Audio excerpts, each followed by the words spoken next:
have a here we have a compound circuit with that we need to find the total resistance. So first we're going to color code.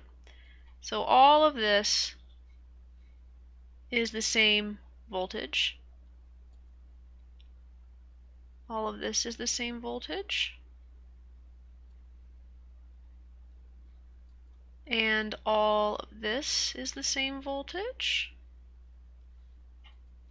And finally, we got this little thing in the middle that's its own little voltage there. Okay, from this color coding I can see that none of these are parallel to each other. However, I do have these two right here.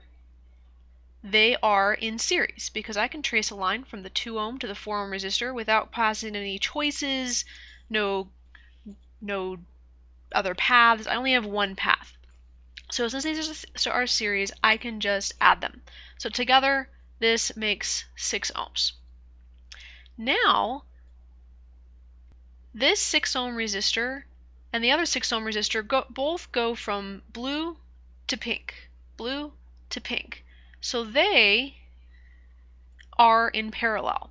And remember, when you have two resistors that are the same in parallel, their equivalent resistance is just half of the number. So this is going to be 3 ohms. So basically my circuit now looks like this. I've got my battery, I've got a 3 ohm resistor and a 5 ohm resistor. Sorry this is so sloppy. I'm not used to this pen thing yet. Okay, now we're down to a series. So we just add them together and the final total resistance is 8. Alright. Now we need to find the total current. Well, Ohm's law says that current equals voltage over resistance. So if I want total current, I need total voltage and total resistance. Well, I have the total voltage, that's the battery. So we're going to do 32 volts divided by, we just found the total resistance, that's 8 ohms, giving us an answer of 4 amperes. Okay, next up, we need to solve the circuit. So here I've redrawn the circuit because I kind of messed up the other one with all those colors and stuff.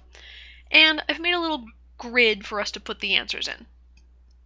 So first off, get some colors here. Well, I know that the total current is 4 amps. The total current is the current that's near the battery, so kind of here-ish, that's going to be 4 amps. And then also on the other side of the battery too, coming back, 4 amps. Well, because this is not a series nor really a parallel circuit, I can't just fill in like the whole column for current like I did with a series. And I can't just fill in the whole column for voltage because just like a parallel, because this isn't parallel either. But what I can do is kind of trace what happens to the current as it flows through this circuit. Remember, the current is really everywhere all at once, but it kind of acts a little like water, sort of, in that, well, if it's 4 amps right here, I must have had 4 amps kind of upstream too. So there must be 4 amps flowing right here as well. So there must be 4 amps flowing through this 5 ohm resistor. So I'm going to fill that in.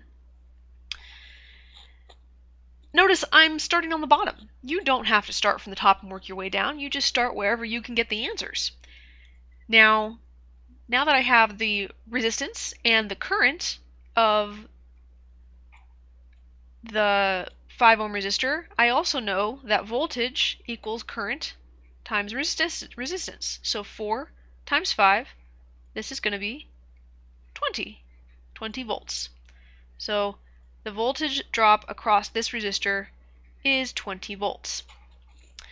Well, that's all great and everything, but how do I get the voltage or the current for this little branchy thing up here?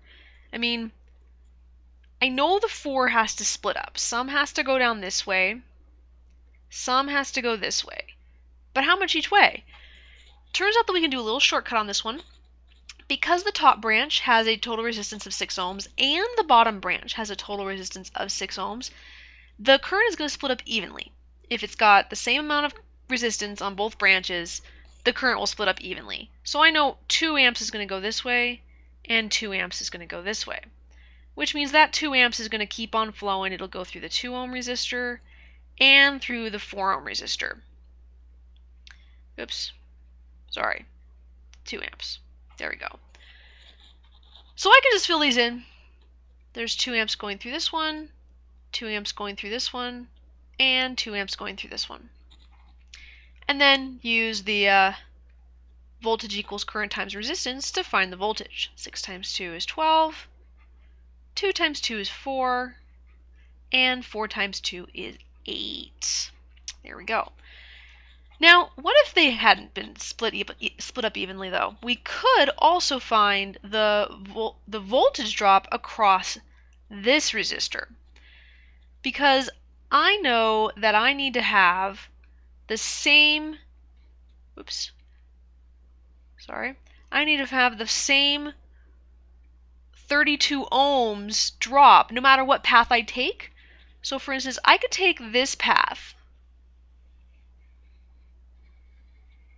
and I need to drop a total of 32 ohms. Now I know I dropped 20 across the 5 ohm resistor, so that leaves a drop of 20 that must absolutely drop across the 6 ohm resistor. It has to be 12, so that when I take this path on the outside, I get a total drop of 32. So in that case, I could have put this 12 here first, and then I could have calculated the current by using current equals voltage over resistance. Then once I knew that 12 amps went to the right, the remainder of the 4 amps would go down into the other branch, and I could fill in the next column. Luckily for us, we didn't have to do it that way, but there are some circuits where that's the only way you can figure out how much current went which way. So keep that in mind. We will do a problem like that on tomorrow's Bellwork.